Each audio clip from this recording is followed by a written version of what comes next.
I'm not gay. I have relationships with women and sex with men. And I got news for you. That means you're gay.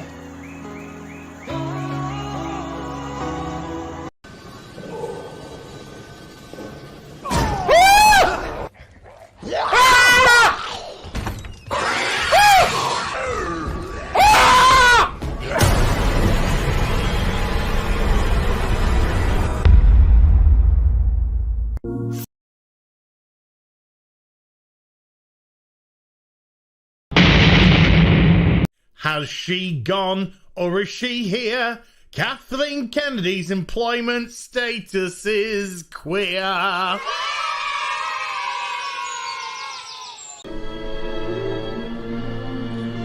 What are you doing?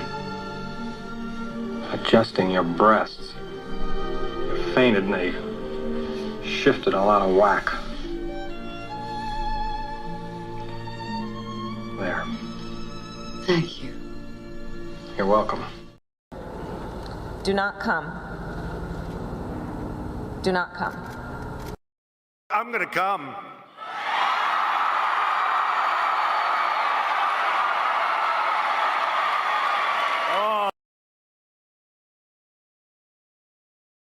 It's really ready to go.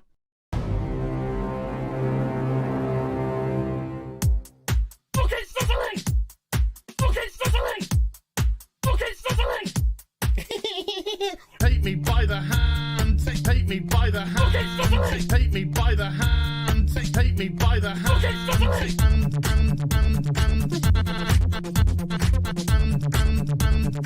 he, him, they, them. He, him, they, them. Some people just call me Fluffy. Me by the hand. The ocean man, take me by the hand. Ocean man. What the fuck is he wearing? It's not Halloween. Ocean man, take me by the hand. Ocean man. Look, it's sizzling. Ocean man, take me by the hand. Ocean man. Oh my God, am I bending the head? Ocean man, take me by the hand. Ocean man. Oh my God, like yeah. Ocean man, take me by the hand. Ocean man. Hey darling, you can smile more. Ocean man, take me by the hand. Ocean man. That's what we fucking do. Fuck off! Ooh, me by the hand. Ooh, Mr. Ocean Man. Ooh, me by the hand. Ooh, Mr. Ocean Man. Yeah, she is all gangrenous. That's cute, you massive fucking soy cock. He, him, they, them. Superficial bollocks. He, him, they, them. Spider monkey fucker. Some people just call me Fluffy. Holy shit. Yard, yard, yard, yard. It's Captain Gay. Yes, of course it's Captain Gay. Yard, yard, yard, yard, yard, yard, yard. It's really ready to go. Here's some Hollywood horse bitch. Ocean man, take me by the hand. Ocean man, kitty fuck. Ocean man, take me by the hand. Ocean man, look, it's sizzling. Ocean man, take me by the hand. Ocean man, I'm gonna make quad your main balls. Ocean man, take me by the hand. Ocean man, oh my God, like yeah. Ocean man, take me by the hand. Ocean man, beat him into submission. Ocean man, take me by the hand. Ocean man, Ocean man, take me by the hand. Ocean man, yada yada yada yada. Ocean man, take me by the hand. Ocean man, you got me. Ocean man, take me by the hand. Ocean man, so fucking crazy. Ocean man, take me by the hand. Ocean man, fuck off. Fire, fire, big pants flyer. One of them. Let's move on. Choose play this show. Oh, look, what a coincidence. God damn, I hate this day. I can't say the word tampon.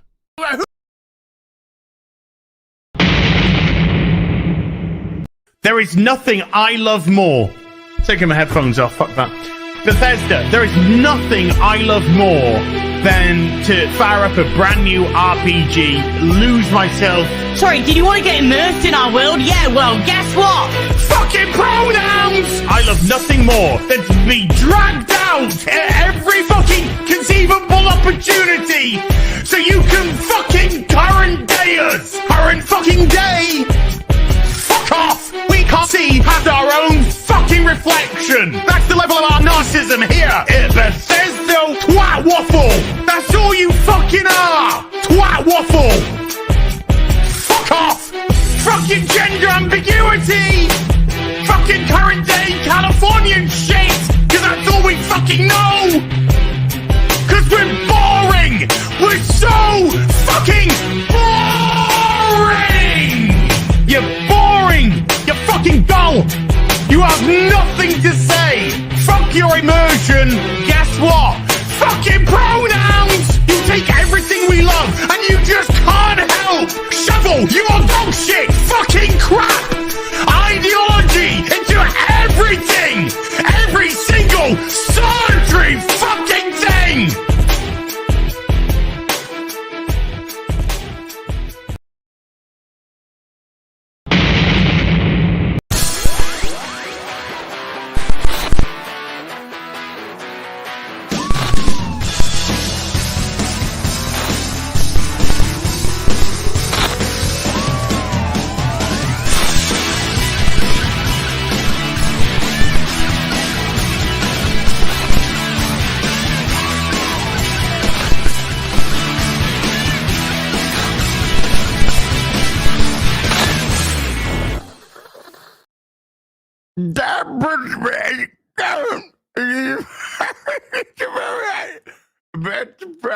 Bye for now.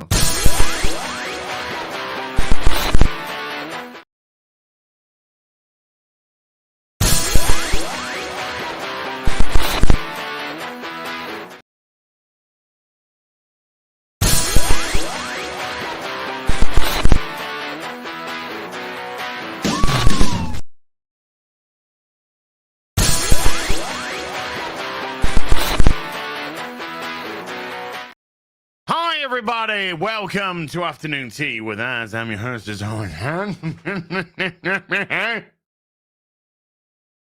Voice got a heck of a workout yesterday. On the actual day off that I did take from the gym, which was meant to be Friday, but it wasn't because I ended up going in. So, I took the rest days yesterday. My back, by the way, oh my God, when I blasted back, when did I do back? Thursday? Oh, it's still... But yesterday, we had some party animals.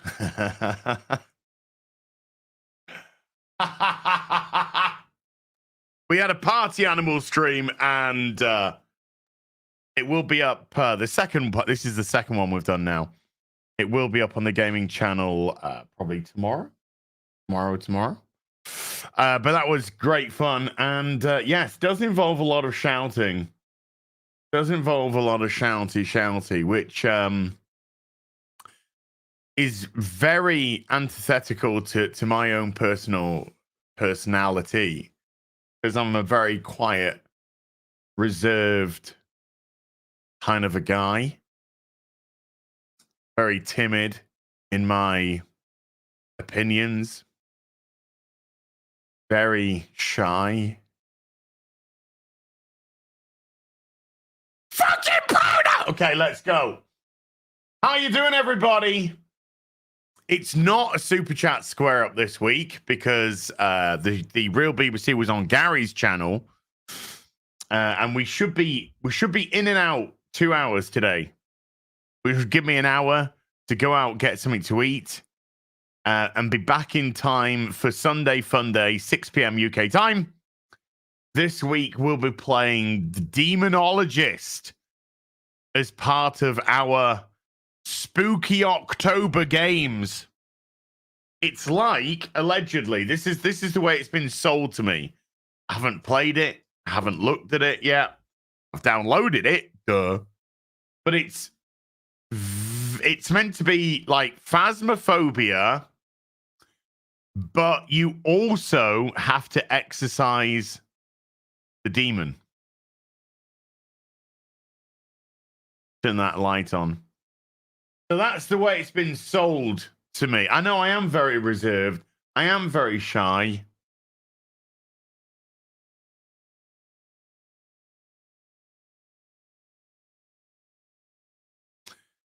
It's just the kind of guy I am. So we got stuff to discuss today. We've got maintenance mode to discuss. What's maintenance mode? We'll go into it. We've got Batman, A Death in the Family to have a chit chat about, which is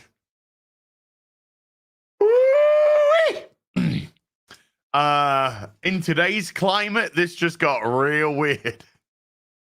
If you've read A Death in the Family, then you'll know what I'm talking about. Yes. So let's do it. Let's do a catch up. Let's do a catch up. With my shattered voice. Get some libation behind me. Turn the sign on behind me, eh? You want the sign on, eh? You want the sign on, eh? Do you? Eh? There you go. You can have the sign on. It's just for you. So last week, Az, you didn't give us a breakdown on how you've been doing, Az. You didn't give us a breakdown. Is it because you're sticking the weight on your big fat fork? No. If you watched the week before, not last week, but the week before, I said that I was going into maintenance phase. I was going into maintenance mode. What is maintenance mode? Well, we know what it is when it comes to video games. It's when you blow tens of millions of dollars on a game called Anthem, and you have no idea what you're actually doing with the game, and then you just put it out, and everyone's just like, this is shit, and nobody's playing it, and then you go, fuck it, we're just abandoning it. That's called maintenance mode. But there's also a maintenance mode when it comes to, I'm not going to say the D word. Dick. No, not that one. When it comes to fat loss, reduction, weight loss. Because I'm not on a diet. I've just been changing my whole lifestyle habit. So I've been on this this weight loss journey for 28 weeks, around about then, just over half a year now. And I have essentially been in weight loss mode for 6 months, which admittedly is not great for the body. Boobies.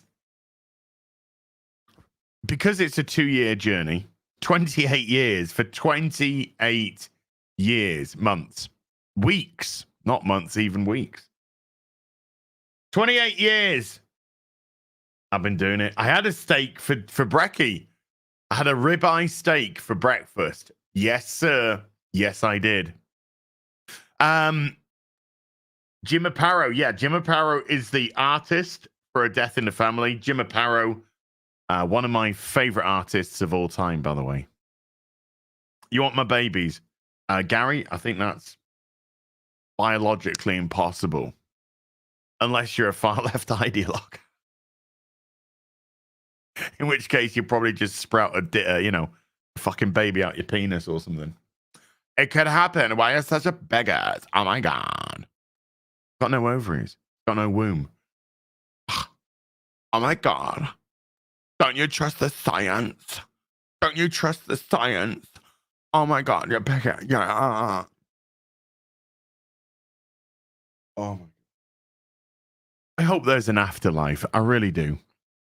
I hope there's an afterlife. And when my time on this mortal coil comes to an end, and I'm there outside the pearly gates, having a chat to, is it St. Michael at the gates? I'm not sure. I'm like, Mikey, how you doing, buddy? He's like, hey, Terrence. Hey, everyone, it's Terrence von Higginbottom. Call me Terry. How you doing, man? Well, yeah, I'm dead. My time on Earth has come to an end, sir. And St. Peter, thank you. And I find myself sorry, Peter. I called you Michael. I'm very sorry about that. He's like, don't worry about it, buddy. You've just died. You've just died. It's probably all a bit discombobulating right now. But I'm here outside the pearly gates, Peter. So, does this mean I'm getting into heaven? Yeah, we're gonna spot for you here. I got to ask though. I mean, what is heaven, Peter? What is heaven? Is it your idea of heaven? Is it God's idea of heaven? Is it my idea of heaven? What exactly is heaven, Peter? He's like, well, we've got a coffee shop over here. Do you wanna have a sit down, have a chat about this? Yeah, that'd be great. Haven't you got other people to greet, dude? Dude, you're dead. It's eternity now. You know, there's like a queue. They don't even know they're in the queue. The year, by the way, is now 2954 on Earth. That's how big the queue is. Oh my God. Latte, love one, please. Thank you, Peter. I don't have any cash on me. This is heaven, mate. This is heaven. That woman with the pink hair dropped her purse, so we're using her money to pay for it. Oh my God, this is heaven.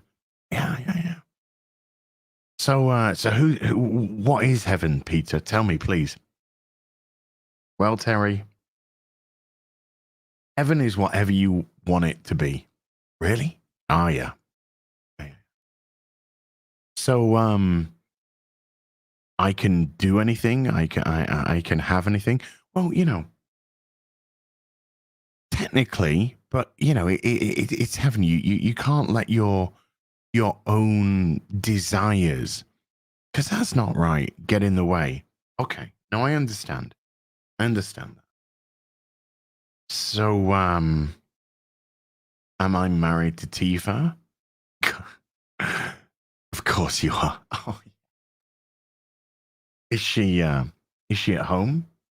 Oh yeah, you've got a beautiful little house in the country together.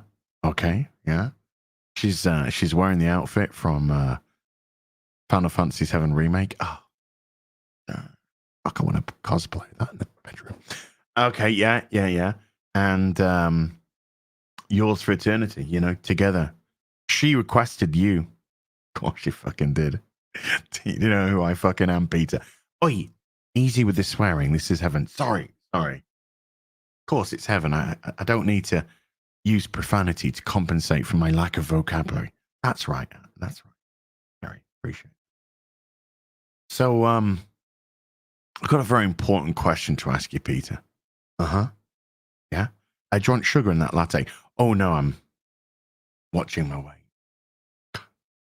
You don't have to watch your weight here in heaven, dude. Really? Yeah. Do you want sugar? No, fucking hate it. Okay.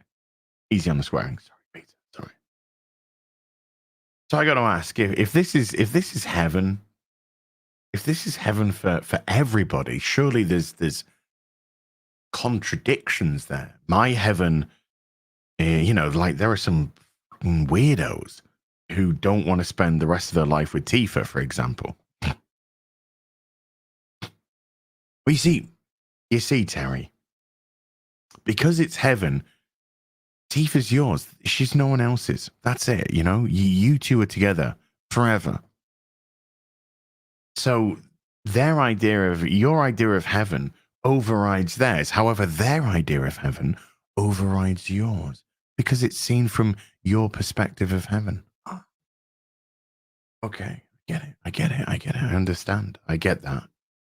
So, so somebody could look at me and they could be like, "Oh, isn't it cute that he's shacked up with Gary for Nerdrotic when I'm here with Tifa?" But she wouldn't be your Tifa. You see, she wouldn't be your Tifa because first of all, Terry, Tifa is a made-up character, not a real person, and we don't like to go against your free will here. You know, free will, bit of a big deal. So, so we're gonna just kind of concoct Tifa, but she'll be her own person, her own personality. Okay. We're talking a lot about Tifa, and I'm the one who's dead. I know. But I have a question to ask, Peter. Very, very important question to ask. Sure. Are there preferred pronouns in heaven? And Peter's going to look me in the eye. Dead in the eye. And he's got beautiful eyes.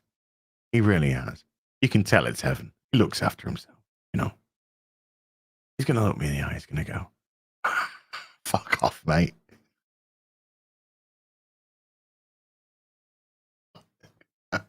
No, even though this is heaven, Terry, and you can imagine whatever you want, and heaven can be and develop into whatever your idyllic afterlife. We don't go for that fucking retardation, mate.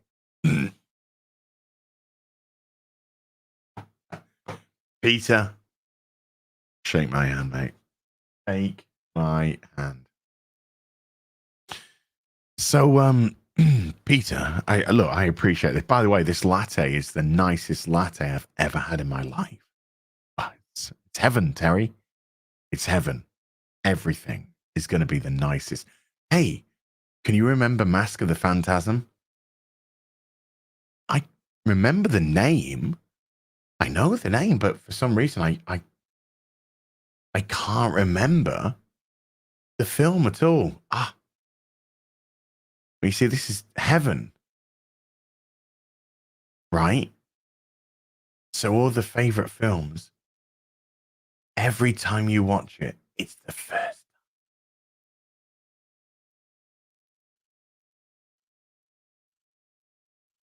Really? Oh, yeah. Oh, The Matrix. I can't remember anything. But you'll watch it for the first time again and again and again. Oh. Anyway, sorry, we're going off track here, Peter. We're going off track, buddy. I do have a little bit of a darker question, if that's okay. Sure. Anything you want, Terrence. Call me Terry. Call me Terry. If there's a heaven, I take it there is a hell, because I don't think you've got a little man from Austria here. Oh, no, there's a hell. There's a hell. Oh.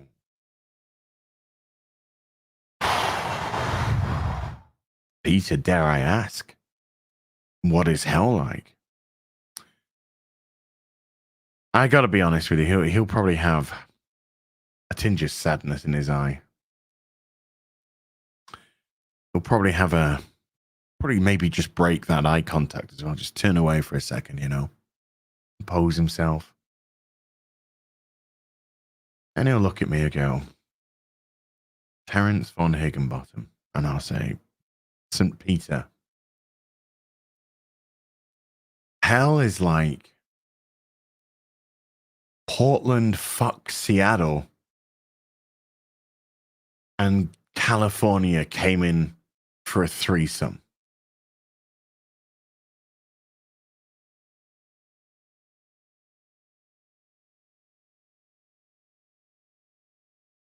Oh my God, Peter, I'm so sorry. Oh, I'm so sorry. I'm so sorry.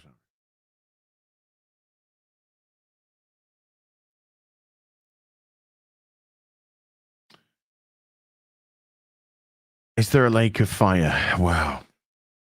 You see, Terry, as humans do, they tend to exaggerate things, and they kind of try and give their own,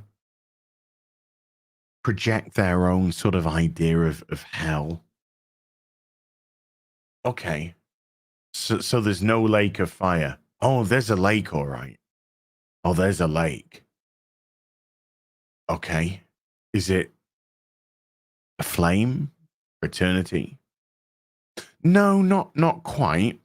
All right. Okay. What is it? It's full of blue and pink hair dye. Oh my.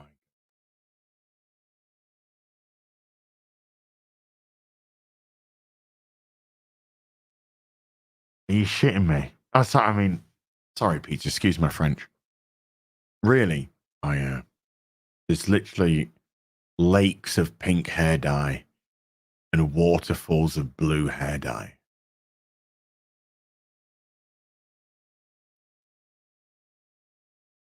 Oh my God.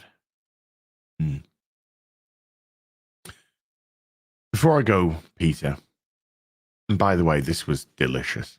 I have just one final question. Sure, Terry.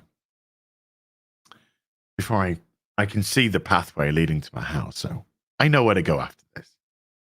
And I appreciate you meeting me here. And if you're okay, it'd just be nice to kind of go for a little walk on my own to acclimatize myself. Absolutely get it, Terry. Don't worry about it. So, Peter, I just got one final question. Sure. How big are Tifa's tit? Anyway, let's carry on. Let's carry on with the show. Maintenance mode as what is it? Movies. When it comes to God, I really have got to stop. Right. I've got an electric toothbrush, right? Look, looks like I've combed.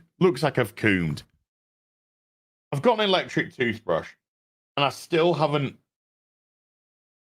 been able to work out how not to drip toothpaste all over me while using one. I don't know. There we go.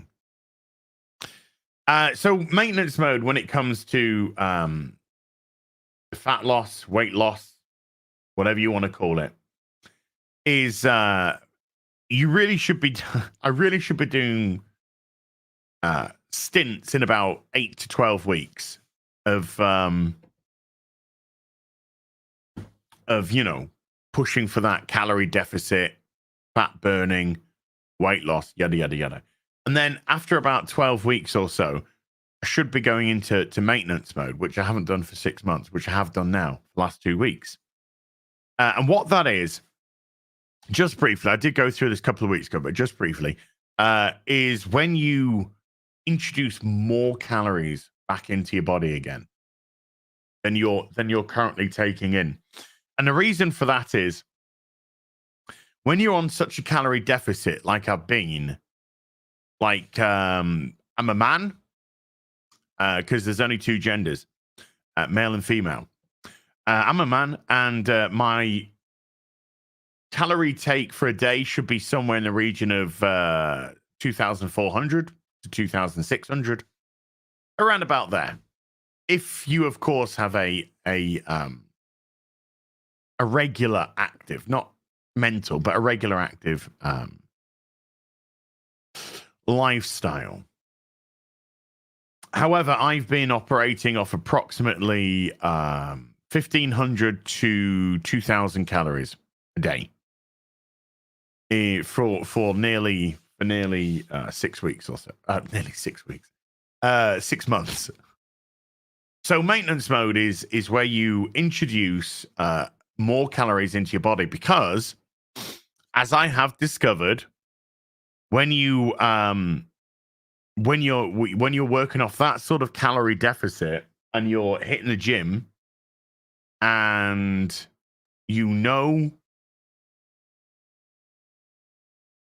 you know you're doing plenty of exercise, so you know you're burning a lot of calories as well.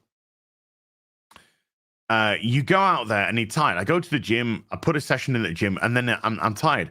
And I did realize that I'm coming home and I'm sort of like sitting on this couch after I've done the gym, and I'm like, oh, I'm knackered. Oh, and I sort of vegetate there for a bit, and it's all good in as much as I did do a good sesh at the gym. And the calories were good for the day and all that sort of stuff. However, your body is a very, very clever thing, believe it or not. And even after a while, your body says, "Hey, up, dude, come on, we got to stop this. That you're just losing. You're losing and you're losing and you're losing. We've got to stop this. We've got to stop." So that's why you go into moments, weeks of plateau. Because your body resists, your body loves fat. It doesn't like getting rid of fat. It loves it. So your body gets to a point, if you sort of shock your body a bit too much, that your body just goes, "Oi, stop it." That's why you should be doing this in like 8 to 12 week increments before going into maintenance mode. And the point of maintenance mode is to introduce more calories, about 200, 250, maybe even 300, depending on how you're feeling. Calories into you. Yeah, it goes into survival mode is a good way. It goes into survival mode because it's panicking that you're going to lose your fat, regardless of how fat you are. It gets panicky that it loves fat, but it turns sugar into fat. So there you go.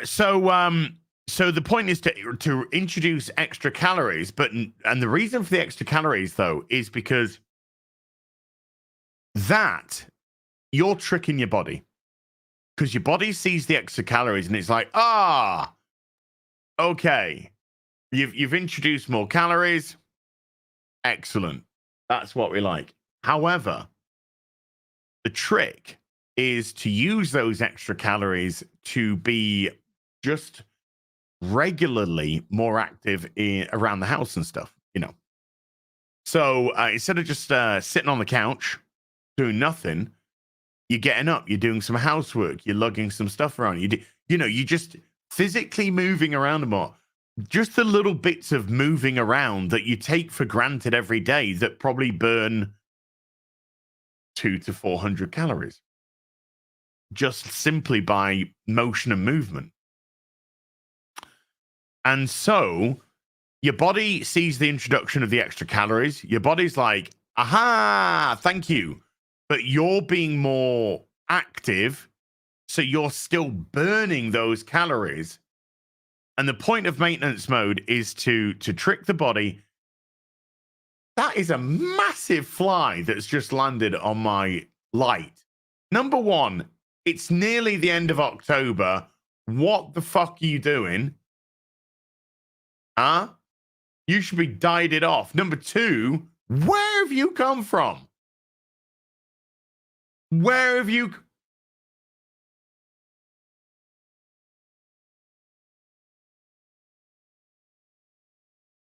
Fuck off. And so the trick is you're tricking your body into seeing the extra calories. So your body comes out of survival mode. However, because you've been more active, you're still burning extra calories.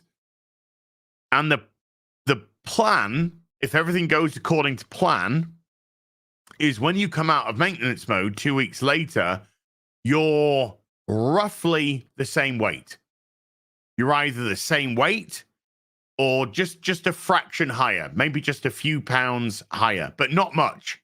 If you're like a stone heavier, you've done it wrong. If you're a couple of kilos heavier, fine, that's fine.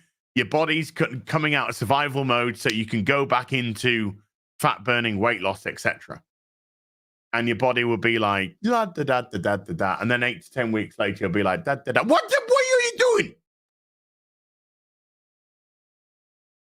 So, I've been doing maintenance mode for the last 2 weeks. I've been adding more calories into my diet. How many? About 200, 250, like it says. I haven't gone too crazy at all. But about it's 14 pounds is 1 stone, by the way. 14 freedom units is a stone. So I didn't weigh myself during the maintenance phase. I didn't weigh myself at all during the maintenance phase. And the reason why is because it was a maintenance phase. And if I felt like I was putting it on, then it would have been quite disheartening. And I needed to try and see if I could go through a maintenance phase and how I would come out of it without constantly checking. So I jumped on the scales this morning. That's a lie. I've just told you a lie. I jumped on the scales last night. I did jump on the scales this morning. So it technically wasn't a lie. But I also had a jump on the scales last night. And weight-wise, during the maintenance phase, how much weight did I put on? The answer is none. None. My weight has remained exactly the same. Which I'm absolutely thrilled to pieces with. So I've gone through my first maintenance phase and I've come out the other side exactly how I wanted it to be. So I am. It's so weird to say I've been the same weight for the last 2 weeks, and I'm so happy. But when you go into a maintenance phase and you're actually adding those extra calories in, and you come out the other side of it the same weight, that's brilliant. Yeah, I mean, fat's not bad, but it's about how much, about the percentage of body fat that you've got, So I was really happy that the maintenance phase has worked. It worked. So we are 22nd of October today. It's 2 months until Christmas, and I know where I would like to be by Christmas Day. If I can, I know this is going to sound pretty big, ladies. What's up? I know this is going to sound pretty big, but if I can potentially shift, and I'm going to say it, and the reason why I'm saying this is to, again, it's about accountability. One of the reasons why I love doing this afternoon tea with Az and having these chats with you guys is it makes me accountable.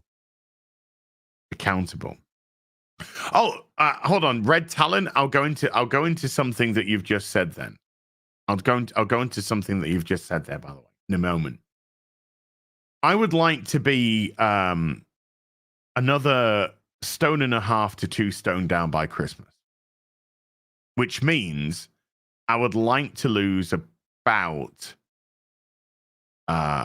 20 pounds before Christmas. Another 20 pounds. Now that's 20 pounds in 8 weeks. So that's like 2.5 pounds a week, which is a kilo a week, just over a kilo a week. It is doable. Do it sensibly. Don't do it stupidly. Do it sensibly. And then I can use Christmas as the next maintenance mode. So Christmas going into New Year, that's the next maintenance mode. And so when we go into the beginning of the new year, psychologically, if I'm still that 1.5, 2 stone lighter, and by the new year, then that just psychologically, I don't know if this is going to sound weird, but let's just face it, I'm not the most normal kind of a person. Psychologically, it feels like you're looking down at the whole year ahead, if you know what I mean. You're at the top, you're at January the 1st, and you're looking all the way down the year. So it kind of feels like it's a really good launching point to go into 2024. Boom, boom, boom. Ian, you're wrong, because if you've spent any time in these streams, I've lost. What is my weight loss? Let me just work out what my weight loss is. In the 26 odd weeks.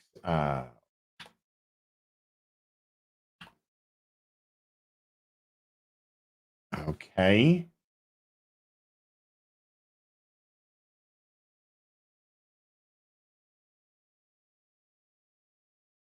I've lost in the 27 weeks, I think it is. 28 weeks, 27, 28 weeks, 28 weeks. I've lost 89 pounds. 89 pounds. So 89 divided by 8 equals, which is on average 3.2 pounds a week, which is a kilo and a half a week on average.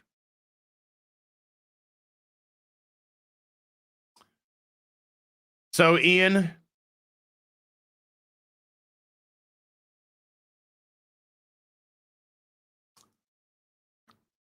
so there you go. So yes, 89 pounds in 28 weeks, and we've had 4 weeks or so of plateau, but now we've gone through a maintenance phase, and it's time to.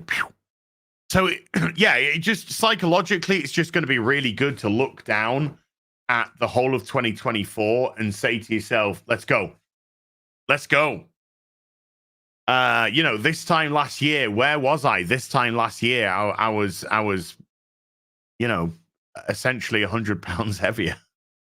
That's the plan. It's going to be around there or thereabouts. And it's a 2-year plan. The whole thing's about a 2-year plan. And if I can tackle 2024 head on, I'm psychologically in a much better place. I'm physically in a much better place. For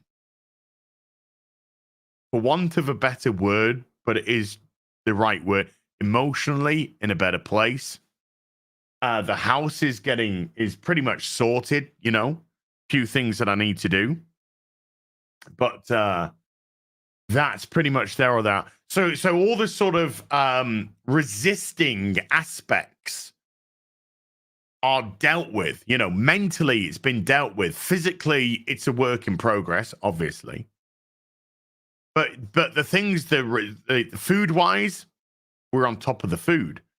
The drink, we're on top of the drink. I just recently posted a couple of days ago where I am in regards to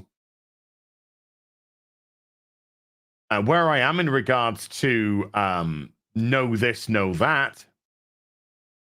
So this was 2 days ago. So no energy drinks updated for today. 326 days. No fizzy drinks, no soda pop. 316 days. No alcohol. 304 days. No fast food, no takeaways. 252 days. So the food's sorted.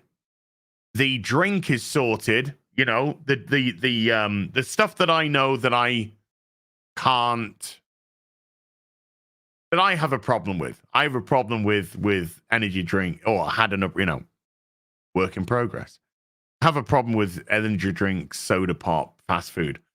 So to cut those out and be on top of that, and the more that those days go up and up, the more addictive it is to keep it going. So yeah, so psychologically, I'll be tackling the beginning of 2024, January 2024, psychologically in a fantastic position. And I want 2024 to be the year where I break the back of this, you know?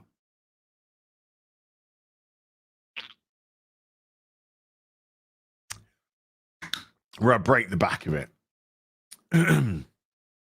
So, yeah. I've been dealing with a nutritionist who's been who's been phenomenal. They've been absolutely amazing. It's amazing how much I've learned from them, and motivation wise, really high. I am also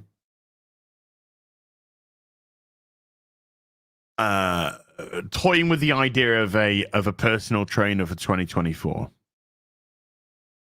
I mean, my mate who I usually go to the gym with, he's been on a different shift this week, so we haven't been able to go together. So I've been going by myself. Dude, if you're watching this stream, do not take this as any shade at all, please. I love you to pieces. But when I do a session with him, he's stronger than me. He's like fitter than me, stronger than me. He's in good shape, yeah. And he does, you know, when we do the routines together, for the most part, I tend to do the same, match the same weight he does, maybe down a little bit. But when I went this week on my own, I was just finding the right weights for me, the right sort of weights for me to do the exercises. And I actually found it to be much better. So maybe it's not him, by the way. Maybe I just need to say to myself, you need to go at your pace for now. You know, there's no point in going at somebody else's pace and not doing the amount that you can do. Like when we do, I'll give you a more specific example. For instance, when we do the sort of weight levels that he does, we do 3 sets, and the sets can range between 8 reps to 12 reps, depending on what we're doing. However, when I do my routine, I do 4 sets. And I like to do 4 sets of 12. So it's about, I just find that works better for me. When I just find that works better for me, instead of just doing 3 sets at this, doing 4 sets at 12 with the right weight. And like one of the things with the with the nutritionalist and learning from them is because I'm looking for some muscle growth as well. You know, I want to lose weight, but I'm looking to, because you can't turn fat into muscle. You can lose fat and you can gain muscle, but you can't turn fat into muscle. Okay, they are. That's going back to the chat before about muscle. Now, what muscle does weigh heavier than fat? So like during the maintenance mode, I've maintained the same weight. However, some of my measurements, like let's just say belly, you know, thigh, whatever, they could have just gone down a fraction still, because I'll be burning fat, but I've been putting on a little bit more muscle. But you can't convert one to the other. It's not how it's done. In that regard. So I still wanna take off the fat, but I still want to turn I still want to put some muscle mass on. And so when you're doing the exercises, my mate does love to like that. That's not how I've been taught. by personal trainers, by the nutritionist. No, it's all about getting the right weight and then doing slow holds, bring in, so with my mate being on a different shift and me being able to just go in on my own, I have just really been able to focus on whether it be I did like on Tuesday I did chest and tries on Tuesday, and it just allowed me to really focus on that, really focus on the chest and the tries, right weight, 4 reps, 12, pushing it. Took the Wednesday off. So this week I've been doing day on, day off, day on, day off, day on, day off for maximum recovery as well. So took the Wednesday off. Thursday, I did back and buys on Thursday.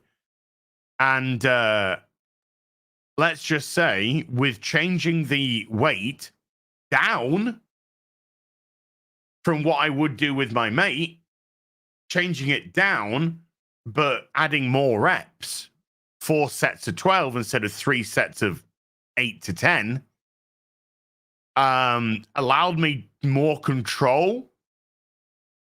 And I still have an ache, an ache on the lats and stuff. Still got that ache, which is crazy, which means good. Which means good. I was doing it properly and doing as should or whatever, So tonight I'll be going to the gym tonight, and tonight's leg day. Tonight's going to be leg day. But it's just been so. I just feel so much better for doing it. And I've been starting off on the cross trainer. Just a quick warm up on the cross trainer, doing the sets. What did I do on Saturday? Friday, sorry, because I did go. I said I did day on, day off, but I actually went day on, day off, day on, day on, day off. On Friday after FNT, I did shoulders. Shoulders. That's all I did was just shoulders. And I did my cross trainer warm up, and then I just went. I went into shoulder raises, and I went. I think I went from 10 kilos to 8. I went from 8 kilos, 15 to 6 kilos, 15 to 4 kilos, 15 to 2 kilos, 15. You think that sounds light? When you're doing shoulder raises and you're raising them, hold for a second, come down slowly, up, hold for a second. So when you're doing that, the amount of lactic acid that builds up is insane how quickly that builds up. So good old drop set, yes. A good old drop set. And so doing 4 sets from 8, 6, 4, 2, even by the time you're finishing off the final with the 2, the lactic acid is just like really there. Then I don't know what the machine's called, but you can either do them together or you can do like hold on to a grip and then do one at a time. So I did that. So it was time under tension. Yeah. See, there's some people here. I'm not trying to throw some shade. There's some people here that know what they're talking about. That's not throwing some shade. What are you talking about? There's some people here that clearly know what they're talking about. There's also some people that haven't got a fucking clue. Anyway, don't worry about that. No, that was the back one. No, did I do that for shoulders? No, I did that for back. What am I talking about? No, not a rowing machine. That was my back. Don't listen to me. That was my back. No, I did the drop set. Then I went on to the shoulder press machine. The shoulder press. So I went on to the shoulder press. 15 kilos on each side. 4 sets of 12 on the shoulder press. So by time when you've done a drop set, going straight into the shoulder press.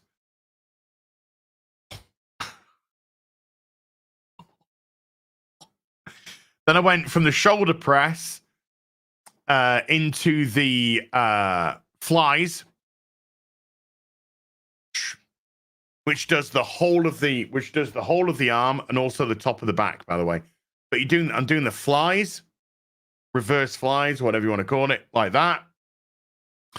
And then again, 4 sets of 12. And I think the weight on that was it's about 55 pounds. 39 kilos. I think it's like 39 kilos, 42 kilos, something like that. Is that like 39 or 42 and a half kilos? I think it might have been 42 and a half. And then I did the shoulder raisers. Those ones where you look at it. Look, toothpaste. And it just looks like a big fucking pile of jizz. Toothpaste. It just looks like I've combed all over me top.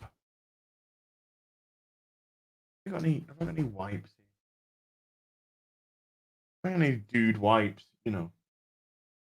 Stuff that you get for cleaning your desk, but you end up using having a wipe. Anyway,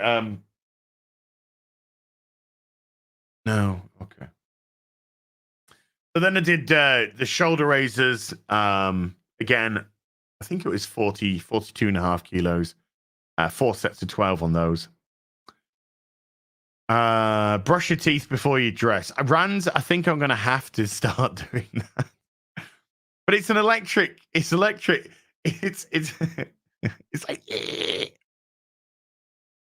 so again, 4 sets of 12 on that. I think I'm 42 and a half.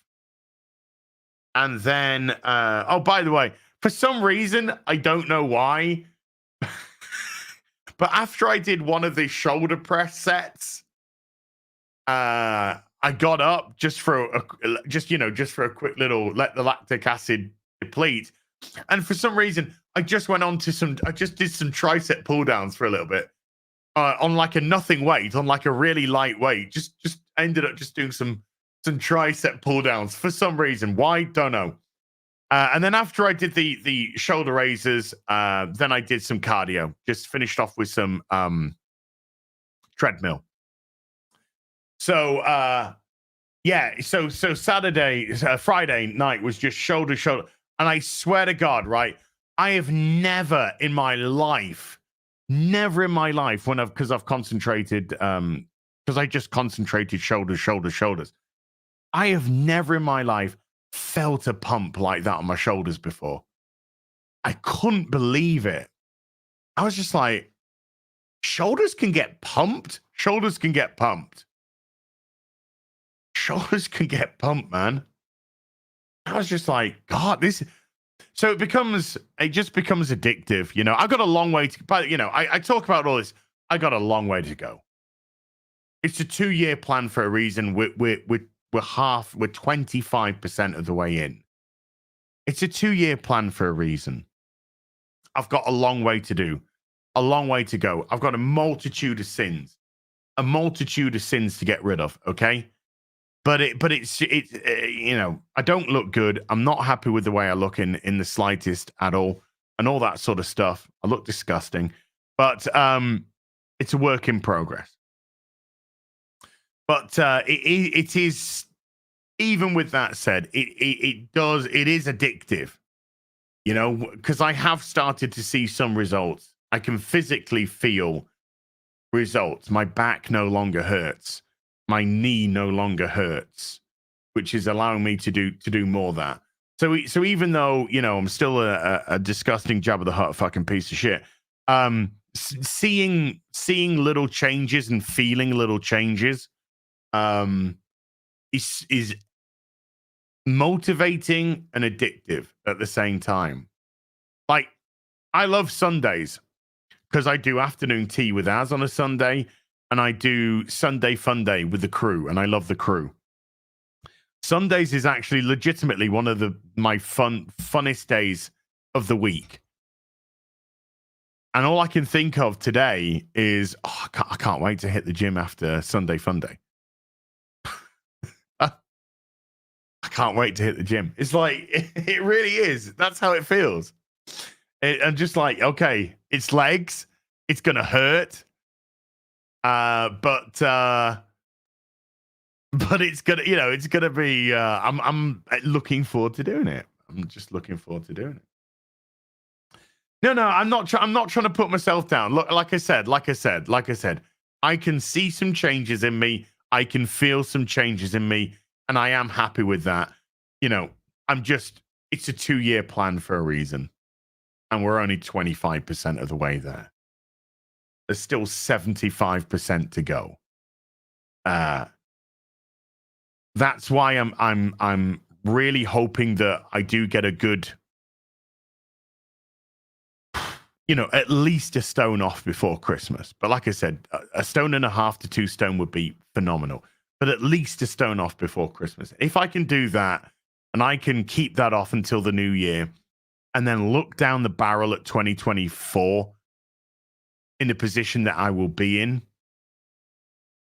believe me, there are goals which I'm looking at right now that I couldn't even have imagined a year ago that I could be there. Which is, so that in itself, so even though a long way to go, being in a position to see things that I couldn't even see before. I know I've used this analogy before. Apologies if you've heard it before, but a year ago from where we are right now, because this time last year, I hadn't stopped drinking energy drinks. I hadn't stopped drinking fizzy pop. I hadn't stopped eating takeaways.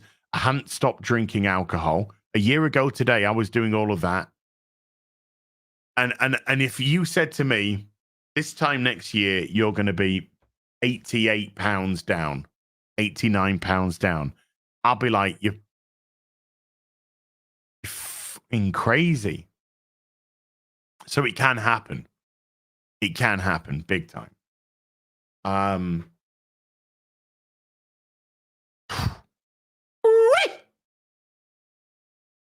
Gotta do it, gotta do it. So yeah, I'm looking forward to Sunday Fun Day. I'm enjoying this stream. I'm reading your chat. And I'm looking forward to going to the game later. What will I be doing tonight? I'll be starting off with 5 minutes on the cross trainer on level 14. After that, I will be going into I'll be going into box squats with a bag. So I'll be doing box squats on the mid-level box with a 15 kilo weight behind my back. 4 sets of 12. Boink, boink, box squats.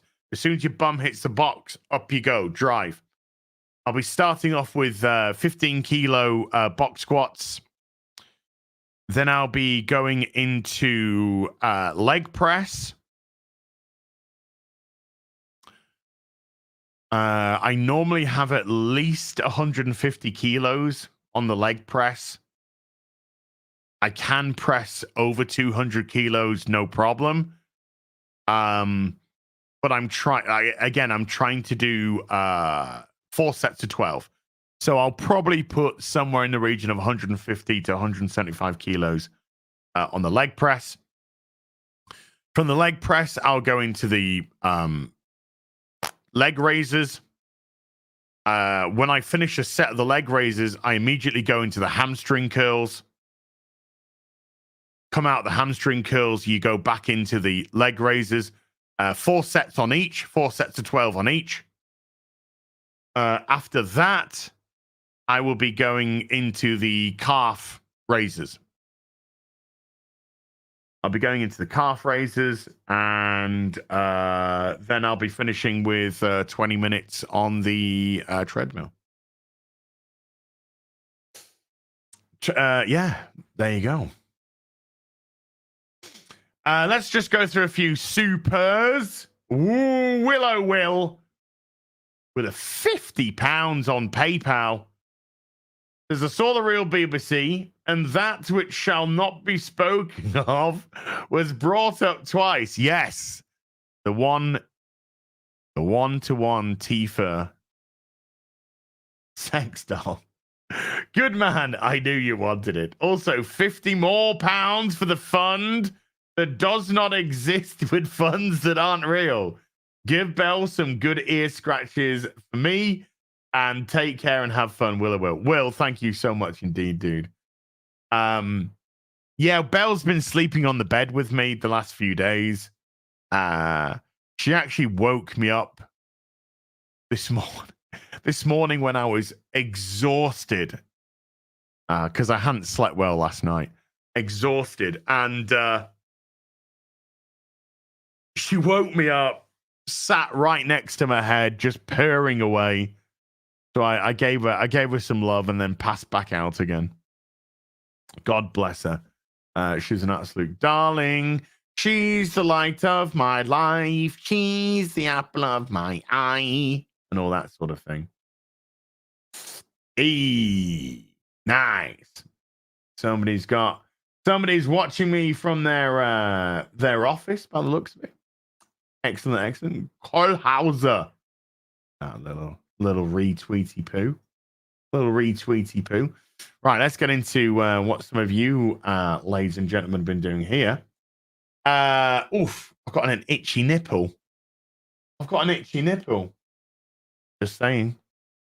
AT has become a member at the bad level. Thank you, AT. An AT with a 30 Norwegian says, as is my favorite Ogren. Hashtag Imperial Fist. Thank you, dude. Laid out with a 250 checks says game was rigged yesterday. I want a rematch. Well, maybe next Saturday then. Maybe next Saturday, 6 p.m. Oh no. I don't know. Mauler wants to book me for a secret project, which I can't talk about. I've got an itchy nipple. Who gets an itchy nipple? So I don't know, but yeah, soon. Laid out soon. Trademark, maybe during the week. Kipper with a bad for 39 months. Thank you. Boink. Dave Grimes with a €5 says, hey lads, so bought the Long Halloween, finished it yesterday, loved it. Now I get Dark Victory. Didn't see who holiday really was coming. House. For the house fund. And it goes. Yes. Long Halloween's fantastic. In actual fact, your homework for next week, should you decide to accept it, because next week will be October 29th. Let's talk Long Halloween. Batman, the Long Halloween, next Sunday. And it's in the book. Thank you. In the book. Pockets with a $20 says, I hope the Robin Hood series continues because damn, I enjoy watching your videos. The ratings went up this week. They went up this week. It's because you're making videos, you fucking twat. No, it's likely because Directs went on to Canadian television. But it went up to 202,000. Apparently that's good, is it? I don't know. It's terrible. And the demo went up to 60,000.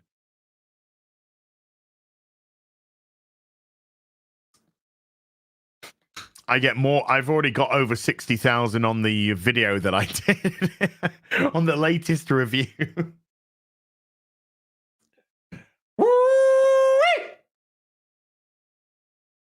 But yeah, I mean, that last review took me 8 hours to make.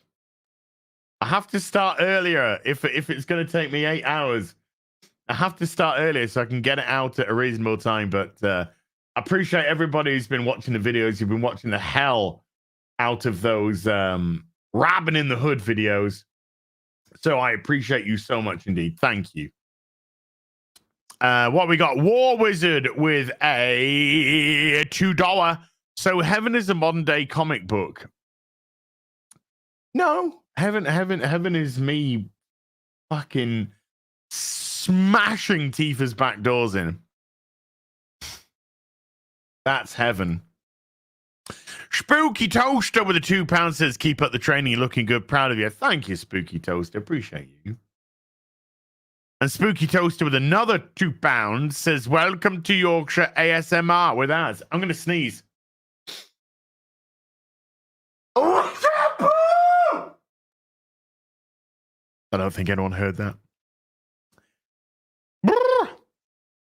Oh, by the way, I've been a naughty boy because I've been playing a shit. Thank you, Aaron. I've been playing a shitload of Lords of the Fallen off stream. Shitload. How many? Let me open up Steam just so I can see how many hours I've put in. Because what have we got on the old on the stream side of it? My first stream was 4 hours. My second stream was 6.5. So I've done 10.5 hours of Lords of the Fallen on stream. However, I've got 50 hours plugged into the game so far. So I've done 40 hours of of off-stream Lords of the Fallen. I'm doing pretty damn good. I'm doing all right. I've lit 3 of the 5 beacons so far. I have got to the boss of the 4th beacon. I did a few attempts on them and I failed. I need to rethink my strategy. I don't think my strategy is very good. I think I'm being too impatient with that fight and I need to just calm the fuck down. So I did move to the snow area and I've made very good progress in the snow area. And I just killed the raven, the huge raven boss with the ghost woman. If you've been playing it and you've done that, you know what I mean. And that took me 2 attempts. I did that on the 2nd attempt. But I'm seeing all the if I kill a boss, then I sometimes look at other people doing the boss, and I've done like shitloads of farming to get a decent health bar and decent stamina bar and all this, and you just watch these people and they're going in with like a fraction of the a fraction of the health or whatever that I've got. And I'm just like, I'm so bad at this. I'm so bad at this, but you know, I'm just doing what I do to get me through. Oh, wait a minute, hold on. Who are the Patriots going to lose to today? Isn't it the Bills? Yeah. We've got, oh, fucking hell. We got the Bills today, so that's the Patriots going 1-6. Great. But I've been loving it. I've been absolutely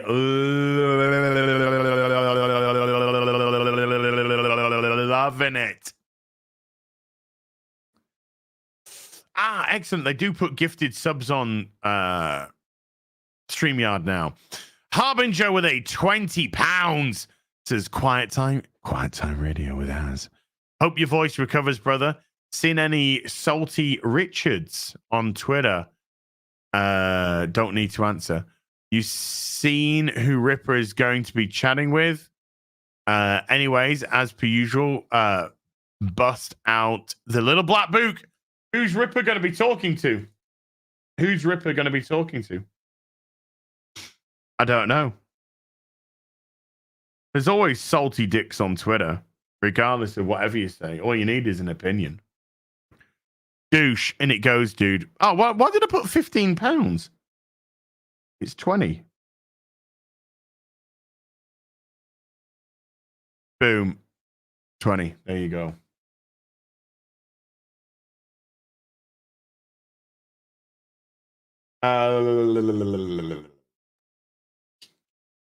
What we got? But then we got the creator of Underworld and Blue Marvel.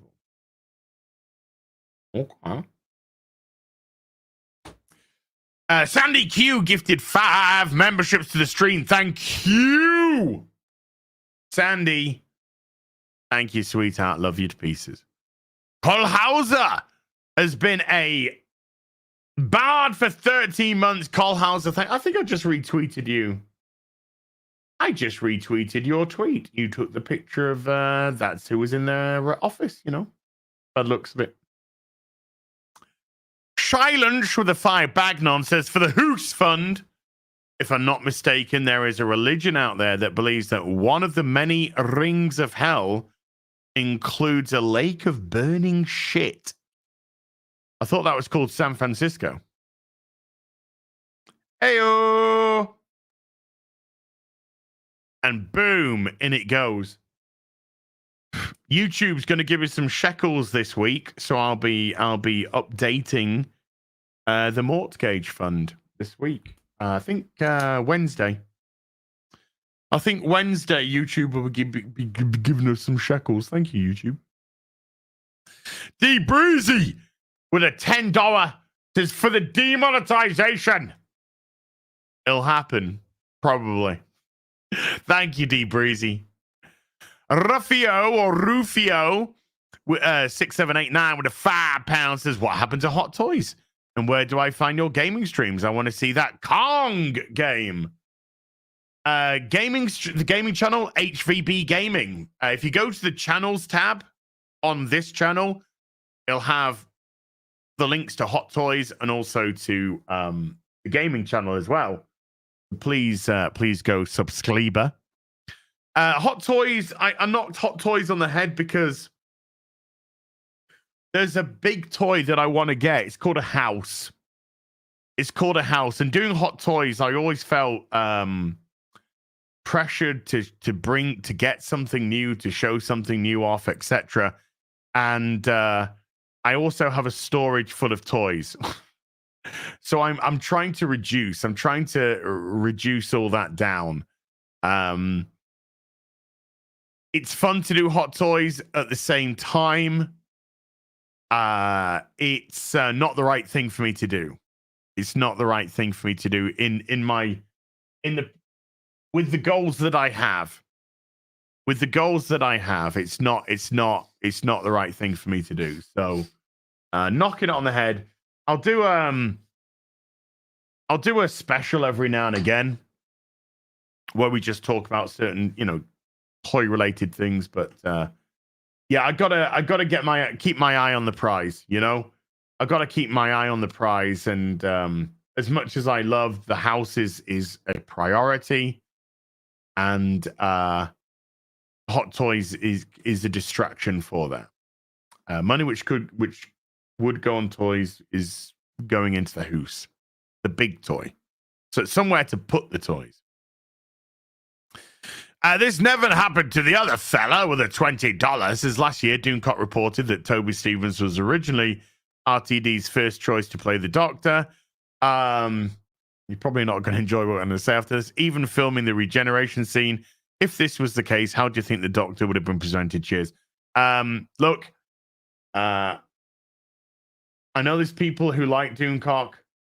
I don't dislike the guy. But this rumor business is just nonsense. It's nonsense, If a broken clock can be right twice a day, and you want to take responsibility, oh, I was right. I got this right. Then you should take responsibility for every fucking one of the videos that your rumor doesn't come to fruition. So I don't hold any stock into this whatsoever. None. Zilch. Yeah. I don't. Yeah. Rumor channels, get out of here.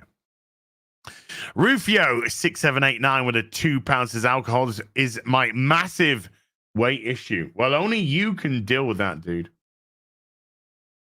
And if somebody like me can start to do stuff, anyone can. Believe me, anyone can. Yeah, Kathleen Kennedy's getting fired for the 58th time, but actually she's completely in charge, and everyone is subservient to her. But she's also fired. Stitch has been a bad for 2 months. Thank you, Stitch. Spooky Toast with a £2. Disciple equals freedom, as Jocko Willink says. Is that meant to be discipline? Discipline. Is that meant to be discipline equals free?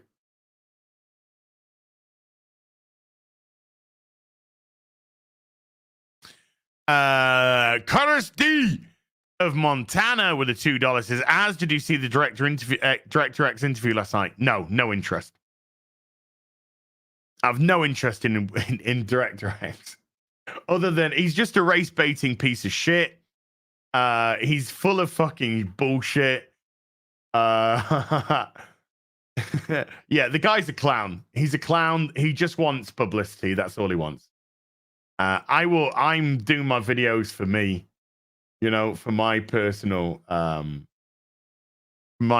benefit. But no, I've got no interest in watching Director X talk absolute dog shit. Stitch with the $20 says, for the PT fund. Thank you, dude. EO gifted 5 memberships to the stream. EO. Thank you. Did you like getting knocked the fuck out yesterday? Oh, it was so... Party Animals was such good fun last night. It really was. Thank you to everyone who played on the other side. You were great. Viper and Laydart and EO and all of you lot. Thank you. Some blank bullets with the $2. Let's make trending. It's a emote. It's an emoji. We got the emoji. There you go.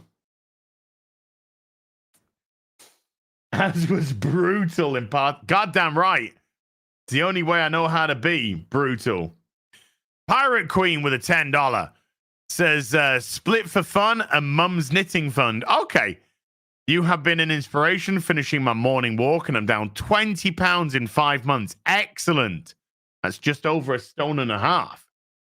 Keep up the good work with cheering you on. Thank you, Pirate Queen. Appreciate you, sweetie.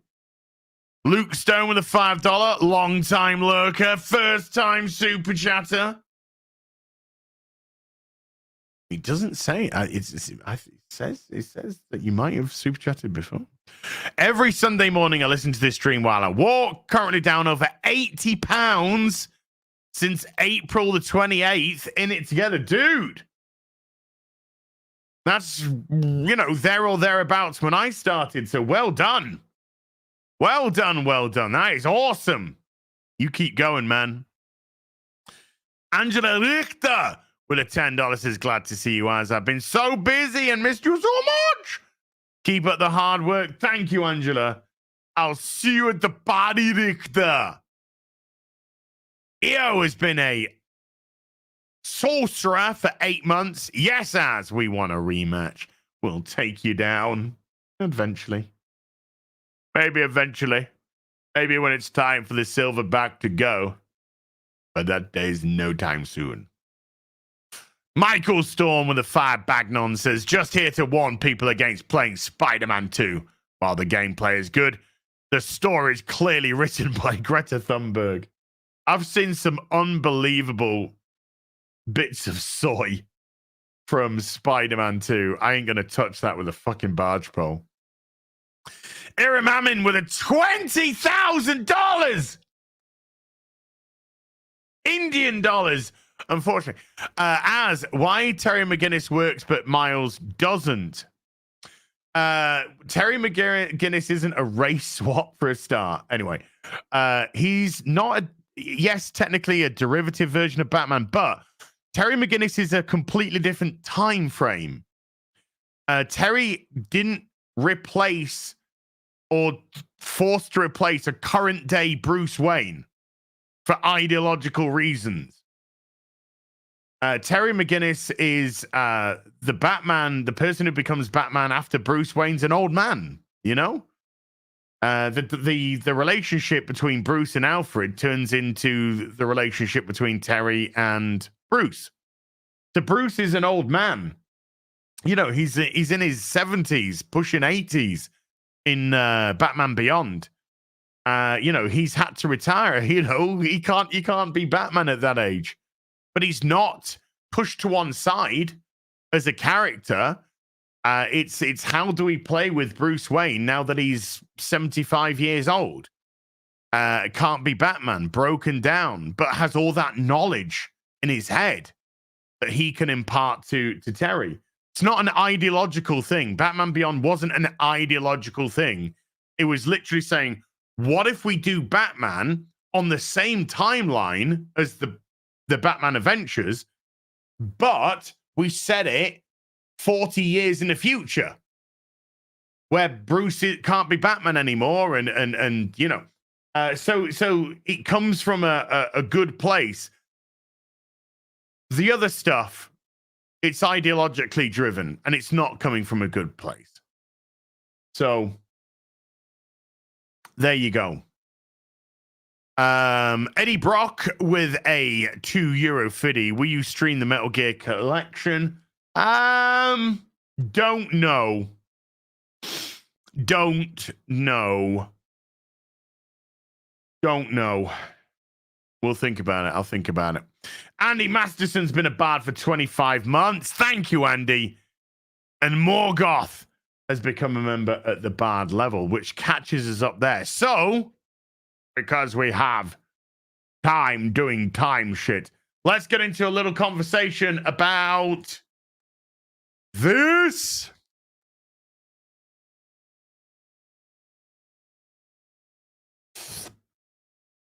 Thank you, Morgoth. Appreciate you. So, Batman, Death in the Family, 4 parts.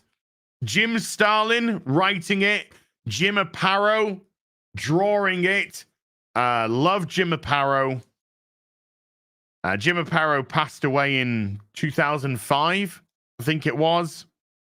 I would have loved to have had a conversation with Jim Aparo, but obviously, YouTube wasn't even a thing then. But incredible book. It is technically 4 parts. It's technically 4 parts because it is 4 parts. But you could also say it's 6 parts because parts 1 and 2 are double-sized. Both of these are double-sized issues. So you get twice as much story in the first 2 parts, and then the third and the fourth part are back to the regular 22 pages. So the story of Batman: A Death in the Family. Robin, Jason Todd, is reckless. He is a reckless Robin. He's jumping into fights where he is not thinking. He's not following Batman's directions. And Batman says to Alfred in private, even though Jason Todd's actually eavesdropping, he says, he's he's fighting like somebody who wants to die. He's fighting like somebody who wants to die. And Alfred tells Bruce that he's seen Jason in tears on his own. When Jason's been on his own, he's been in tears, looking at pictures of his family, his deceased family. His mum dying of cancer. He says disease, but let's say cancer.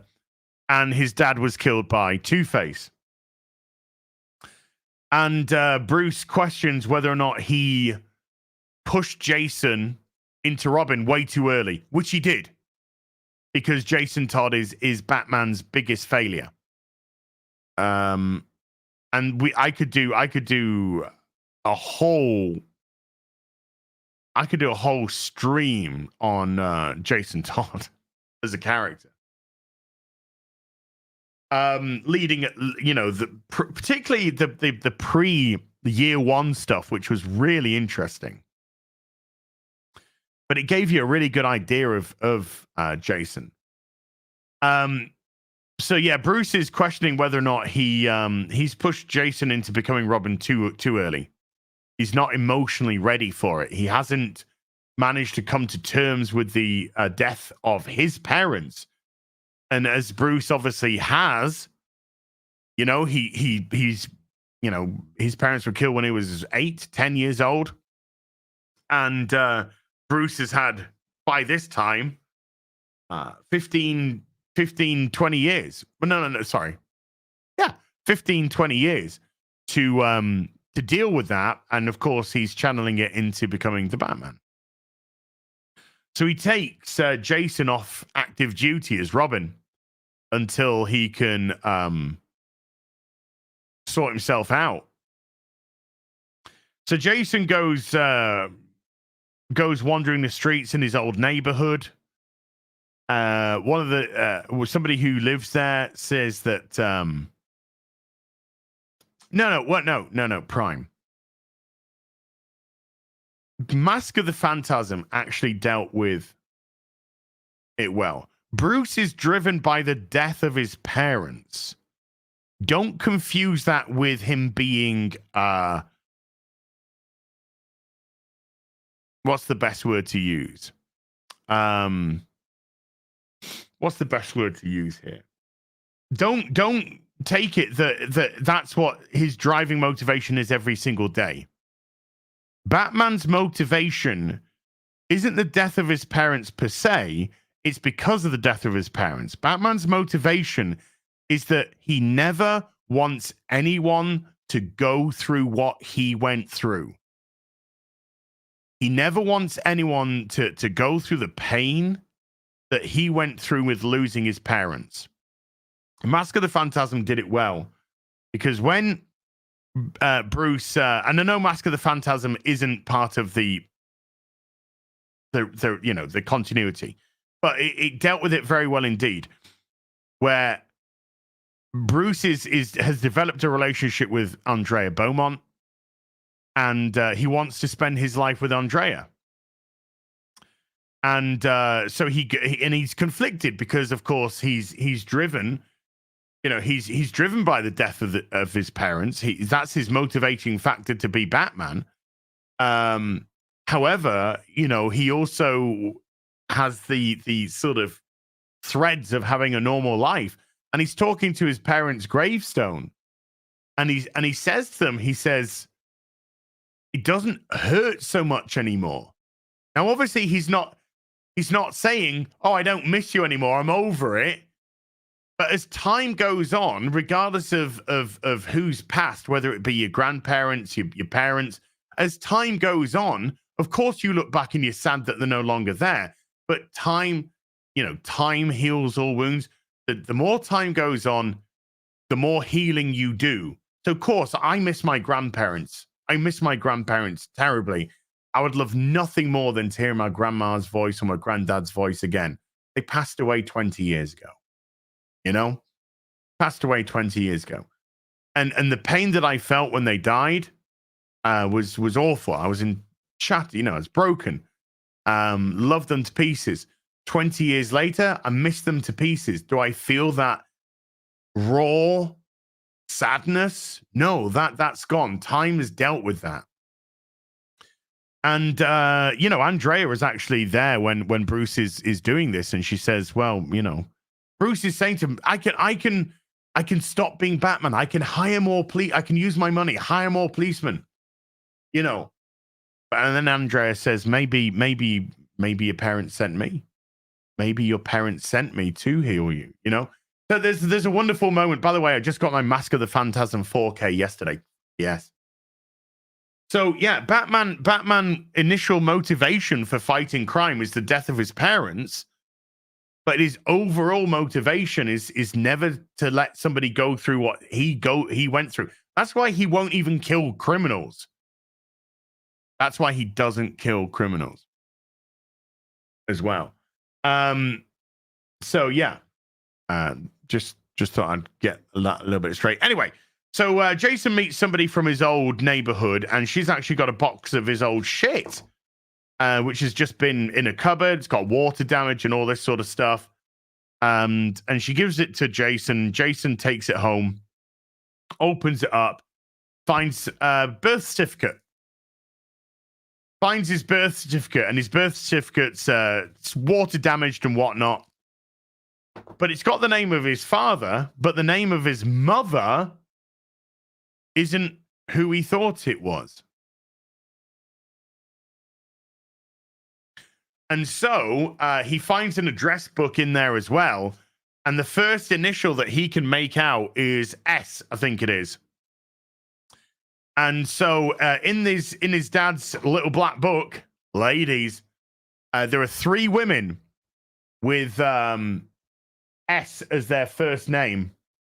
So Jason decides to track them down and find out whether or not one of them is his mum. So he, in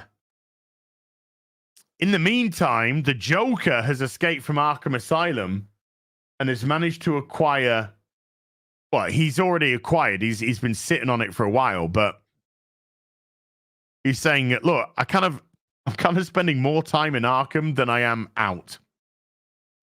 Crime isn't doing good for me right now, so maybe I need to not retire, but calm things down a little bit. I'm going to sell a nuclear weapon.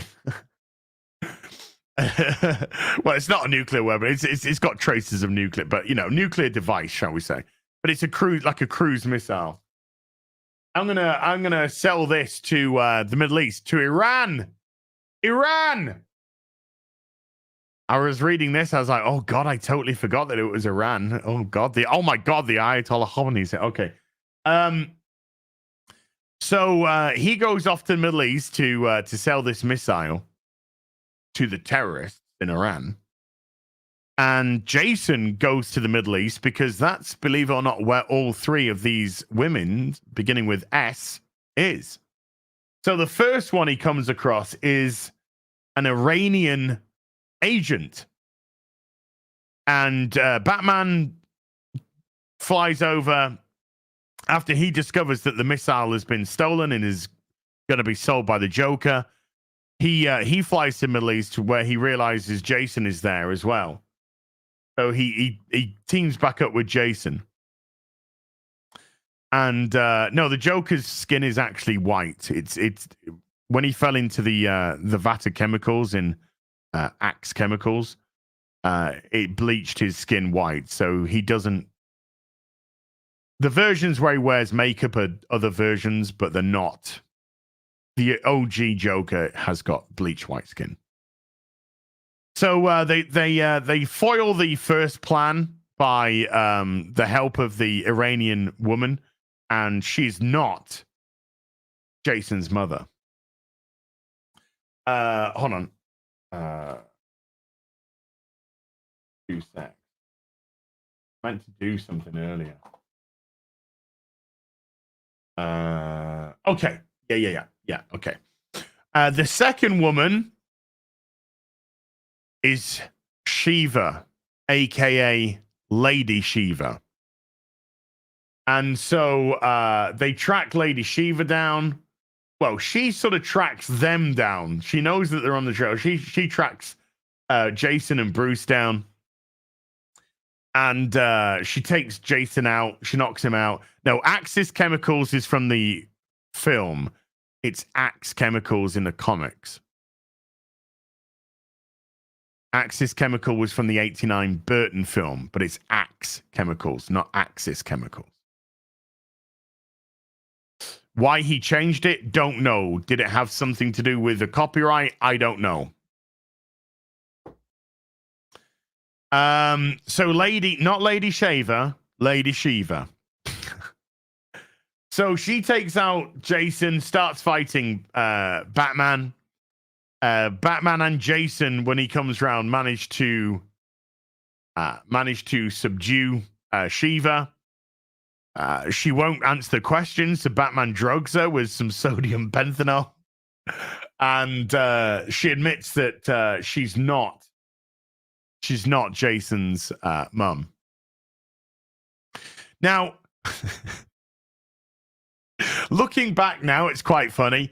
Jason is a Caucasian guy, yeah? The three women, one's Iranian, one's Asian, and the other one's white. I mean, I would... I would hazard a guess, maybe try the white girl first. Anyway, so they go to the last one, which is a woman called Sheila Haywood. Sheila Haywood, I think it is. And she's a missionary in Ethiopia doing great work, you know, feeding the starving. And we see imagery of Bruce and Jason walking around, you know, Africa, Ethiopia. Remember, this came out in 1988. So we're sort of we've been at the height of things like Band-Aid and stuff like that, which really drew awareness to the plight of Ethiopia and stuff. So it's kind of topical for the time. And so Sheila Haywood is a missionary there, feeding, you know, doing missionary work and whatnot. However, she's also an embezzler. And she's not a good woman. And she's been blackmailed by the Joker. And so when she realizes, when Bruce and Jason meet up with her, and Bruce says, this is Jason Todd. And she realizes the name Todd. And she realizes that Jason's her son. So they do a little bit of bonding. Jason's absolutely over the moon to found his biological mum. However, when things start going wrong and the Joker starts hitting the area, Jason decides to confide in his mum that he's Robin. Don't worry, I got this. You know? So Sheila says to Jason, "Oh, you need to come with me then. We need to, you know."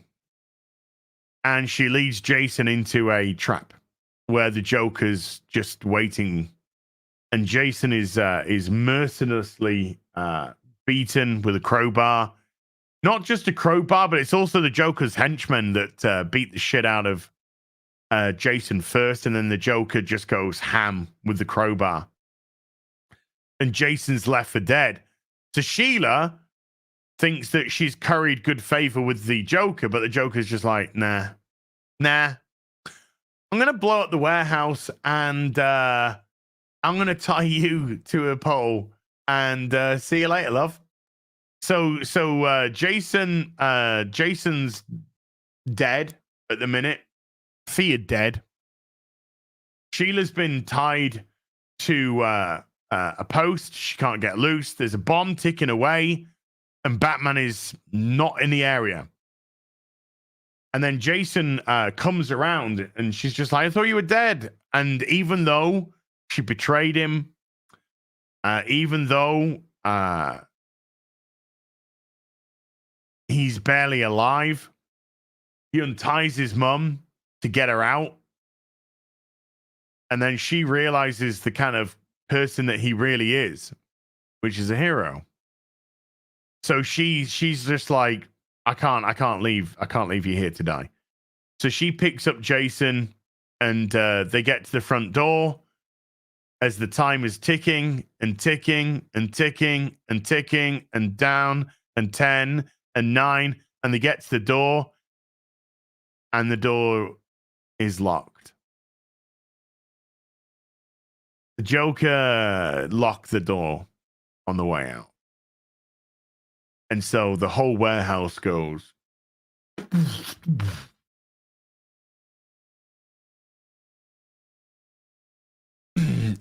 To which Batman just gets there, but can't prevent the explosion. So we get this these are Mike Mignola covers, by the way, and they're fantastic. We get this amazing cover here, Death in the Family. The Batman was too late, and now Robin lies in rubble, still, silent, shattered. Can he possibly be alive? Now, before we get to that issue, in real life, after this, you'll see at the bottom there, Robin finds his mother, and waiting is the Joker, planning a revenge that is swift, violent, and terrible. Can Robin survive? You will decide. Because after this issue came out, a phone line was set up, and you could vote. You could vote if Jason Todd lived or died. And they did draw, Jim Aparo did draw both panels for Jason being alive and Jason being killed. But as ever, when you dangle a carrot like that, yeah, Ron, we'll get to that, Ron. We'll get to that, don't worry. When you dangle a carrot like that, people couldn't resist. So the votes came in, and the vote was to kill him, kill Robin. And so Batman is rummaging through the wreckage of the warehouse. He finds Sheila, who's virtually dead. She's dying, and she tells him what happened and what a hero Jason actually is, and how, you know. And then Batman finds Jason, and Jason's dead. He's dead. He's gone, and he's becoming cold to the touch already. And so you see that iconic image of Batman carrying Jason's broken body out of the warehouse.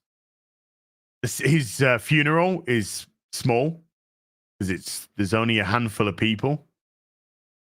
Obviously, the news is out that Bruce Wayne's ward, Jason Todd, was killed in a warehouse explosion in Ethiopia. And then Superman appears, and he says to Bruce, I'm very sorry about Jason. Was he Robin? And he's like, yeah, it was Robin. And to Superman, even though, pass on condolences, says, I got some bad news. I got some really bad news. And he said, the Joker has become the ambassador for Iran.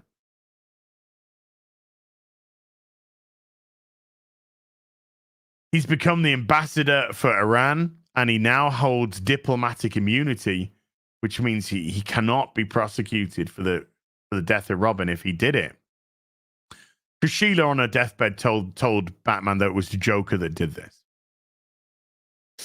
And so Bruce is furious. He actually punches Superman in the face. Because Superman says, don't take revenge. Don't do it. Don't, basically, don't kill him. Don't kill him, Bruce. Don't kill him. And he punches Superman in the face. He's just like, I think I broke a couple of knuckles. But Superman just casually is just like, you can tell that he's just used his X-ray vision. He's like, they're not broken, but you've bruised them. And it's just like, fuck off, Clark. This is real. Yeah, this is real. Yeah, this is legit. The Joker is going to address the United Nations, and the plan is for him to kill them all with Joker gas.